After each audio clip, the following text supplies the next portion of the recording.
watching. I am going to do a tutorial today on a product that I feel like I'm very late to the game in figuring out it's such a good product. I have been a mineral makeup user for many, many years. I haven't used cream makeup except for very special occasions where I really want a very full coverage, and for performances I wear full coverage liquid foundation.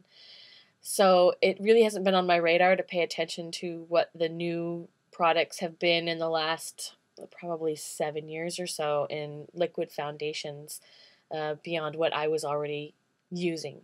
So when I was reading reviews to try and find out what a good drugstore brand of full coverage liquid foundation is, the one that overwhelmingly comes up is Revlon ColorStay. So I thought I would buy some to test it out because I'm always trying to recommend products to my students that are within a various ranges. So I try and recommend stuff at the high end, which is I tend to purchase kind of more the middle high end stuff for myself, but also mindful that not everybody has a budget for this, and particularly for performers, they're not always wearing makeup on a daily basis. They just want to know what makeup they need for performances, and they may not want to invest a whole lot in a particular makeup line. So I have to say I'm super impressed with this line, and I'm going to show you what it does for my complexion, and particularly going to show you something I learned just this week to make use of this guy right here. This is my Smashbox Kabuki brush, and I have quite a lot of Kabuki brushes. Actually, I've kind of accumulated them over the years, and I tend towards the mini Kabukis. Because I use mineral foundation, it's very quick to just do this little buffing routine and takes up a lot less room. This just sits in my little dish where I mix up my mineral makeup. I don't need this whole monster here, but they convinced me to purchase this one time when I was buying Smashbox foundation, which used to be my go-to liquid foundation. It is no longer, and I am happy to tell you about what I'm using now in another video. But for now, let's focus on the Revlon ColorStay 24-hour makeup. So at the time, they also got me to purchase this guy. This is Smashbox 13, and it's a foundation brush. And I honestly do not understand how people use these. I've seen videos of people using them. Maybe I've never established a technique that would really work well. But, you know, we've got all this real estate to work with, and just dabbing this guy and trying to smooth it across the skin, it took forever. The finish was fine. Sometimes it was a little heavier, sometimes it was a little streaky. I couldn't seem to completely master getting rid of all the streaks, and I would invariably go in with my fingertips and smooth that out. Or in more recent months, I've been using a beauty blender, which I enjoy very, very much, but again, feels like it takes a lot of time because it's a lot of pat, pat, pat, pat, pat, pat, pat. So what comes very naturally to me as a mineral makeup user is the buffing action that you use with mineral makeup, where you're doing this little swirly, swirly, swirly, swirly, swirl. So the other day I actually came across a video post from another user who actually, coincidentally, had the exact same Smashbox brush as I did, and demonstrated how she used this with her liquid foundation.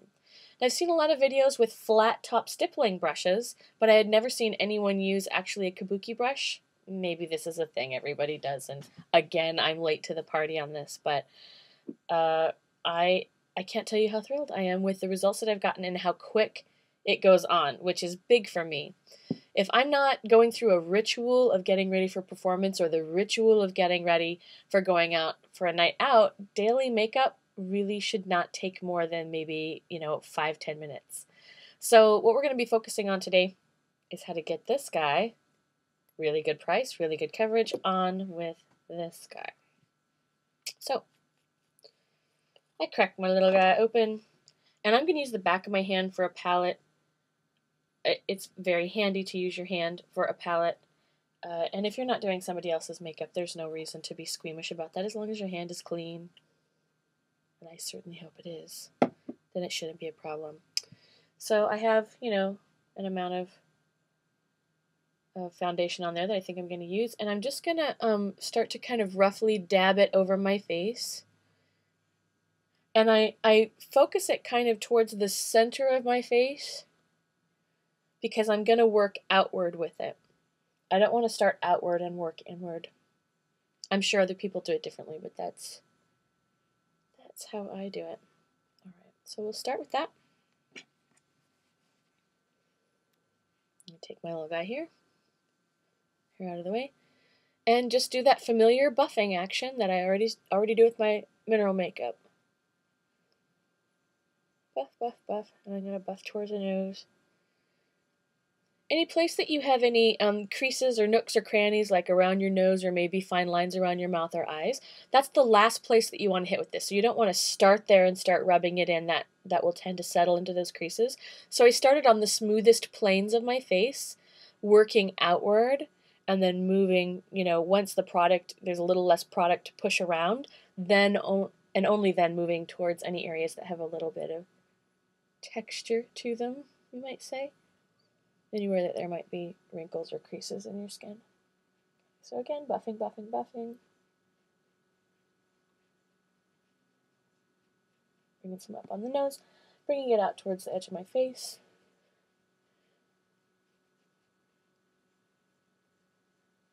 And I'm also avoiding getting into my brows or getting into my hairline yet. Those are also areas that only once I've kind of thinned out the product across the flatter and wider planes of my face do I actually start working then up into the hairlines so that I don't get a big, like, cakey, I'm sure you've seen it, cakey accumulation in the hair.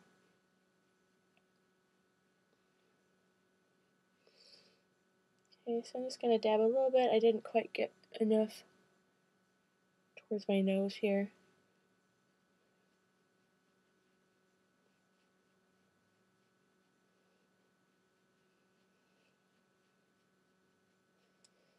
And if there are any areas that you really don't feel that you can get into, like sometimes just the crease inside my nose, I don't want to be like jamming this in there.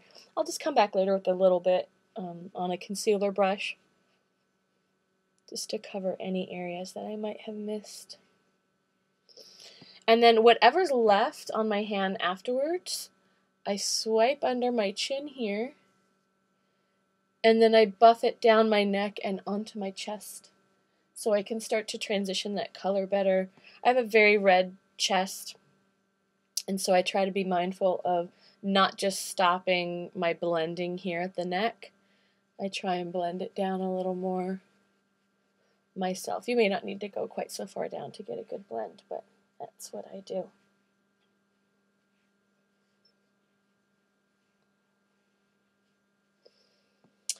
And just like that, I mean, elapsed time a few minutes, and I probably did that even more thoroughly than I would have because I'm showing off for you guys.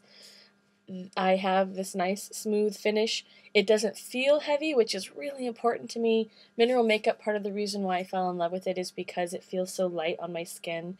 It doesn't settle into my pores and leaves kind of a, like a dewy finish. And I have not had that result from liquid foundation in a long time. It always felt very heavy and felt very unnatural, even in lighter coverage.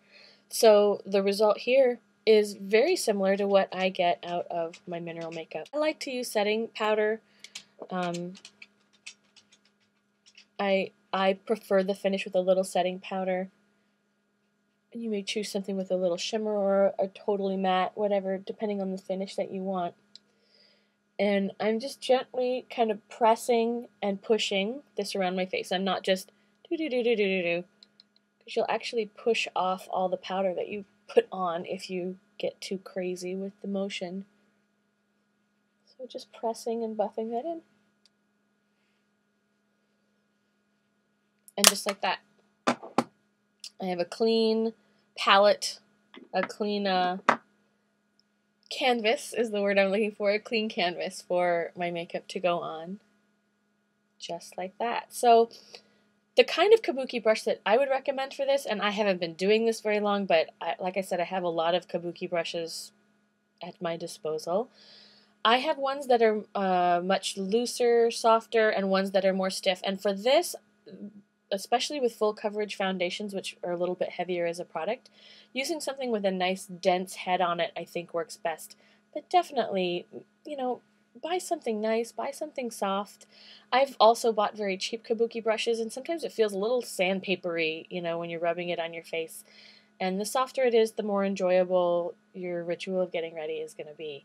So buy quality, buy high density, and try Revlon ColorStay 24-hour out. I think you may be as pleasantly surprised as I was, and for the price, it's pretty unbelievable. I was also using, by the way, the Revlon ColorStay pressed powder, and I just pick it up with that same brush to press it in. And then I give this a few spritz with my brush cleaner and wipe it off, and it looks as good as new and ready to go for the next day. So there you go. There's my review of Revlon ColorStay 24-hour liquid foundation and of using a Kabuki brush to apply your liquid foundation. I hope that's helpful. If it is, if it isn't, whatever you think, I want to hear what you're thinking down below. I'm talking to a camera right now, but if you're talking to me in the comments, I get to talk back to people, and I like to talk to people. So comment, let me know what you think, and I hope to see you again soon.